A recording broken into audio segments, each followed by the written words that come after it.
New year, new bike. Today, we're looking at the all-new Villain from HeyBike. Now, admittedly, this is both the cat's first time seeing a HeyBike and my first time hearing about a HeyBike. First time I heard about it was when their team actually sent me an email asking me to review this bike. Now, this is a paid video, but I do want to say I get tons of emails from companies asking me to review bikes, and usually I say no, but this falls right in line with the types of bikes I do, pit bikes and so on, so thought it'd be interesting for the channel, so let's look at it. Brief moment to thank all you that watch. Never did I think I'd be able to be unboxing bikes for you guys all to watch, so this is super cool. It's easy to forget sometimes. Pretty sick hobby, eh? Like I said, this is the HeyBike Villain. Its styling is pretty well aligned with the rest of the pit bikes in this category, but looks a little bit better in my opinion. I'm unsure on the yellow, but I absolutely love the black powder coated frame, and also the color match swing arm. I think it actually looks a bit more aggressive for once, unlike a Tuttio. Also, unlike a Tuttio, it should actually have some pretty reputable power and features for the price. So first, let's run through some of the features that I think probably are going to make this bike the best in the class for the money. Quick question, how come every pit bike I review has 01 as the number? It's so funny. The Villain sits atop a 14-inch front wheel and a 12-inch rear wheel, both which look to have some pretty decent knobbies. You've got full suspension with a hydraulic front fork and a beefy-looking nitrogen rear shock to soften up some bumps, rough ground, and hopefully handle some jumps. The front forks unfortunately don't appear to be adjustable, but the rear shock does allow you to fine-tune in how you want it to ride. It's packing a 4,160 watt peak mid-drive motor with a claimed top speed of 45 miles per hour and 190 Newton meters of torque. That's actually pretty good for the price group, considering the Tuttio is a 2,000 watt motor, the VipQ H3 is a 3,500 watt motor. A little pricier, the RTR Lite and Rizzler are 5,000 watt motors. So this coming in just above 4 is decently close. It sports a 52 volt, 26 amp hour battery, which claims up to 50 miles of range. And with the 58 volt, 5 amp charger, you're back to riding in about 4 to 6 hours. Now, to get to the battery, all you have to do is remove the seat by removing firstly this little bolt here. The seat comes off, and then you have access to the battery. Now, as you can see here, the battery technically isn't really removable. You have what's the controller directly atop it. The only way I could see you being able to remove this battery is if you take off these side covers or the front covers, so it's not necessarily hot swappable, and that's definitely my only qualm with this battery. I would absolutely love if it was hot swappable, because then it opens up the potential for upgrades down the line if you want to do so. After some close analysis, I'm pretty sure that the battery just comes out by taking off all of these bolts here, top and bottom. So I do believe it's removable, but it's not the easiest and quickest removal. It's got what they call a far drive smart controller, which I'm guessing is just a standard far driver. I've seen these controllers on all types of Razor builds. It comes with a set of 2 keys that plug in where they should, which is on the frame and not on the bars. It also has a magnetic tether where if you go down, it cuts off the power instantly. So no whiskey throttle. It's reminiscent of a jet ski or snowmobile kill switch. But honestly, all I can imagine is I'll be riding and one of my buddies just yanks this off and then I have no power. So just something to think about. It also has auto regen braking, so the second you let off the throttle, it starts slowing you down while also pushing energy back into the battery. And arguably my favorite feature, this little R button right here, puts this into reverse. So this is meant to help if you're out on the trail and you want some help backing up. It's kind of like a granny gear, so it won't go too fast, but I'm so excited to play with this on the test ride. It's also claimed IPX6 waterproof, so you don't have to worry about riding in a little rain or hitting some puddles on the trails. It also sports a headlight, which I love. I feel like every pit bike in this class should come with them because they don't cost that much to add, but they add a ton of value. So all of these specs and features bring this to a final early bird price of $13.99. I think after the early bird, it'll be $14.99. But again, you can use code ConnorG to save a couple bucks on this bike. All right, so first thing I noticed sitting on the Villain is it actually sits a lot taller than I would have expected. So 12-inch rear, 14-inch front. Honestly, it feels like it sits right around where the RTR sits. But sitting on the bike, pegs feel pretty good. Bars don't hit my knees. I always like lower pegs on these because it just is more comfortable, but doesn't feel bad at all. Seat is hard to be expected. All the seats on the bikes in this class are always hard. But what I do like is it has this grippy material stock. So you don't have a super slippery seat cover, meaning when you go back to do a wheelie, it should hold you on the seat a little bit better than just a stock like leather sort of cover would. As far as the bars go, I actually really like the rise on the bars. I think they bring your hands to a good position. In the cockpit, we've got our rear brake on the left side, front brake on the right side. These seem like the standard pit bike brakes that come on all these bikes. Usually these are a little bit too close to the bars for my liking, but We'll see how they actually perform on my wheelie test. The only downside I see with the brakes with this rear brake is that it's actually mounted on the right side of the bike as opposed to the left. So when it comes to adding aftermarket brakes, a little bit harder because most Sur-Ron style brakes are on this side of the bike instead of this side. So just something to note. The display is on the left side, which I love. It's not on the right side, so it doesn't get in the way of my throttle hand. And the display shows everything you need to know: your odometer, your trip meter, your average miles per hour, your max miles per hour, and your battery voltage. You also have a speedo up top that shows how fast you're going, as well as a simpler battery rating here. When you turn the bike on, you start in park mode, which is just 0. You use the plus and minus buttons to go between modes, so there's 3 modes. 0 is park. On the bars also is a headlight switch. This turns the headlight on and off. And then you have the R button, which I love, which is reverse. Forward and reverse. Another thing I like is that HeyBike gives you the option to customize the colors and graphics you get on the bike. So you can kind of DIY it on the website to get it to show up with the exact style, graphics, and everything you want. So if yellow isn't quite your style, you can customize it, get a bunch of different colors or designs on the bike. It also came with a bunch of stickers, but I'm probably not going to add these. Size-wise, it's surprisingly similar to the RTR, looking like nearly the same height. Clearly it's larger than the Rizzler, but that's because it's got much larger dirt wheels. Now, apparently this bike is built for long wheelie. So as a wheelie guy myself, let's go test it out. We're on the HeyBike. Now guys, HeyBike brands this thing as the Tuttio killer. So I'm excited to test it. First, we're gonna see if it's a snow killer. And it seems to be doing all right. I haven't been posting any videos because this is what I'm dealing with, but I recently got this bike, so I'm excited to test it. It looks like a bunch of people were sent this bike. Oh, and it's going right up that actually surprisingly well. So I'm excited to get my thoughts on it. We are in mode 3 already. These are not the best conditions. But yeah, I think this thing is going to be interesting in the market because it kind of hits the market where the Tuttio does, except that it actually has a better motor, a bigger battery, and I mean, I think it looks way better. The yellow, I'm not sure of that choice. However, it still rips. Through the snow, it is IPX waterproof to some degree. As far as the tune goes, so far, feels pretty good. I'm in mode 3. This thing claims an alleged top speed of 45 miles per hour. So let's see. 23, 24, 25, 30, 36, and we're running out of space. We've got hydraulic brakes, both front and rear. They seem to work okay. Let's do mode 1 top speed real quick. Mode 1's pretty slow. We're looking at about 19 miles per hour.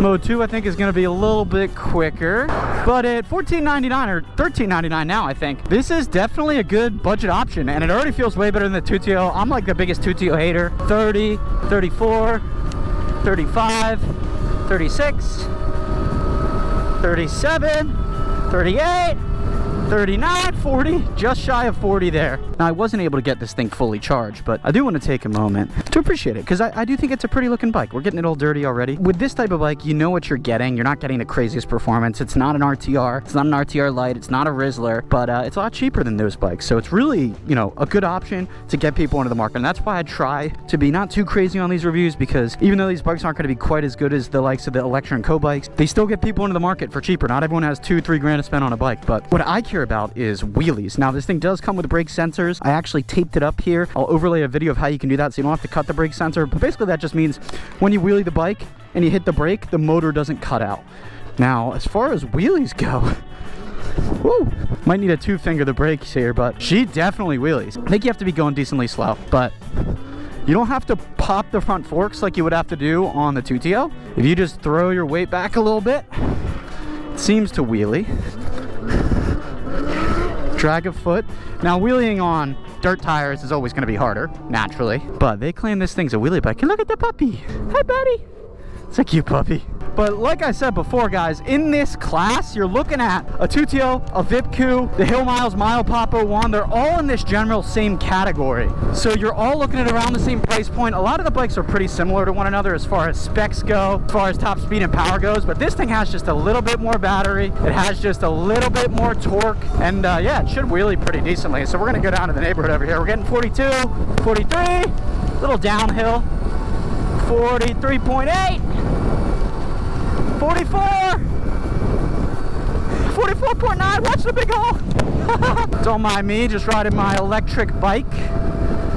We'll just cruise up the shoulder here. Brakes feel okay, not the best in the world. The brakes, they'll lock up, but you definitely need some pressure. Like, it's easier with 2 fingers if I'm being real, but let's do some wheelies.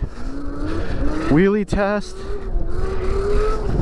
Dragging a foot makes it easier, and again, that's just because of the dirt tires. This does have a far driver controller, which I'm pretty sure you can tune to your liking. Cool to know that you can kind of customize it more. As far as upgrading this thing goes, you probably could also, you know, put on a bigger controller. You might be able to fit a bigger battery. My only qualm with it is just that obviously the battery, I think it's removable. It's just hard to remove. You got to take off, unscrew the front bolts there. So it's not like a hot swappable battery. But as far as torque goes, for $14.99, it gets up and goes. It's actually pretty comfortable. I like how the seat is grippier than like a normal seat would be. Stock seats usually are not grippy at all, so this actually feels pretty good. Do some sidewalk ripping. That's what these bikes are perfect for. Little wheelie here. Whoa! Yeah, definitely got to get used to it a little bit as far as wheelies go, but it's definitely going to be a bike that you're going to want to slow speed wheelie. So going decently slow, got to kind of time it. It does have more torque, but you still got to time it. It's not a 72 volt. Whoa, and I almost looped right there. So the brakes are, you know, they're all the same brakes across the board. They're just like the Tuttio, the VipQ, all of them are the same brakes. If you guys watch the channel, you know, I'm not a huge fan of these brakes. They work well to get you to stop, but what I don't like is they don't really have the modulation that you want as far as wheelies go. Now, I'm very particular with my brakes, so I like a really touchy brake. These aren't quite as touchy, but it definitely wheelies.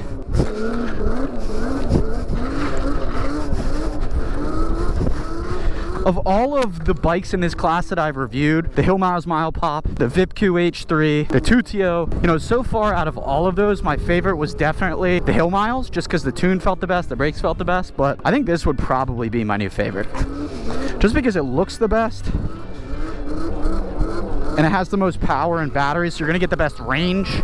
Now, performance isn't gonna be quite as good on this thing today, just because it is 32 degrees right now, but it feels warm here right now, because it's been in the single digit in Pennsylvania this whole winter, so it's been brutal. Now, naturally, my favorite thing to do on these bikes is to wheelie them, so I think if I were to keep this bike long term, I would probably consider adding some Supermoto wheels, just because it makes wheelies easier.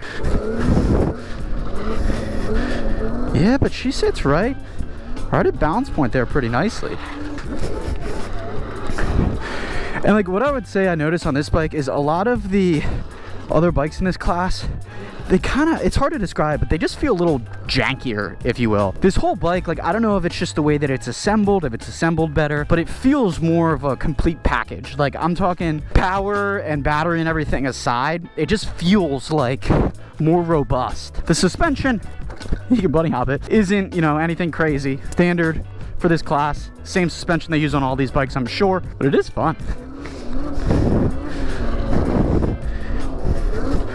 Yeah, it's just hard to balance these dirt tires. You know, for being called a villain, it does not have villain colors. I would expect it to be like black or red or something, but yellow. Look at that. This is what I'm out here doing, guys. This is what I'm doing. All right, let's get old girl down. The one feature that's kind of silly is this. If you pull this off, it cuts the power, but I'm just thinking if my buddy's riding this bike, I'm just gonna pull that off all the time. Still works fine, but chain seems pretty beefy. I mean, everything feels good. It feels a lot better than a lot of the other bikes I've ridden. Yeah, it's definitely an interesting bike. Burnouts. She does do a burnout. You heard?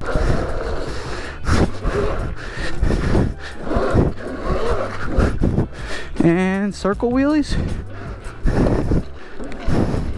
Oh yeah, she circle wheelies. She does. You just got to get a little used to it. I think once you start to get comfortable on this thing, woo, it's actually a good time. Yep. Whoa.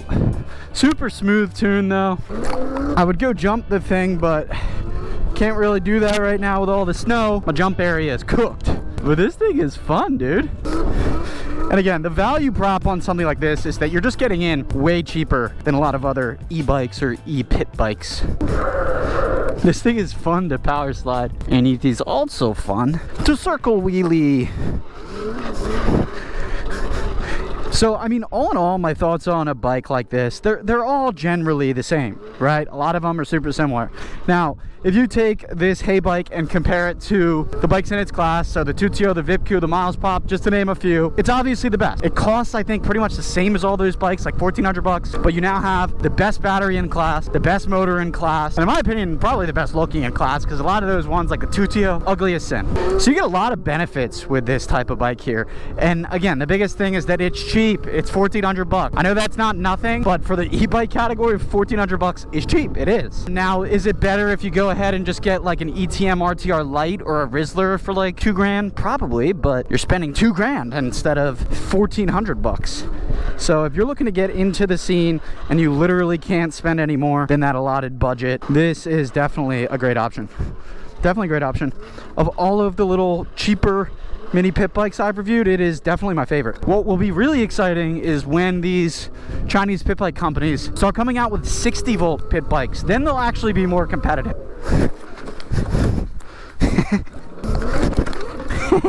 She still pulls at 32 miles per hour. Now we're up to 40, 43, 45. It seems like she's governed out at 45, because I feel like she could have just a little bit more. But again, you can mess with all the settings on the far driver if you really want to. But yeah, man, these bikes are getting better and better.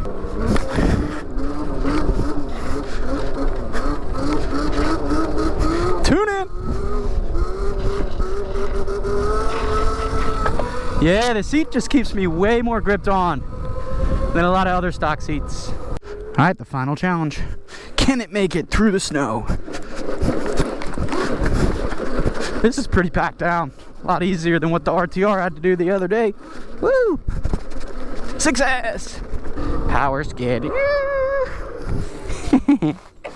Well, as always, guys, I hope you enjoyed this video. All in all, I think this is a great bike. It's a great option. If you want to get this bike, feel free to use code ConnorG down below. I'll also link the bike where you can pick it up. Any questions, also definitely let me know.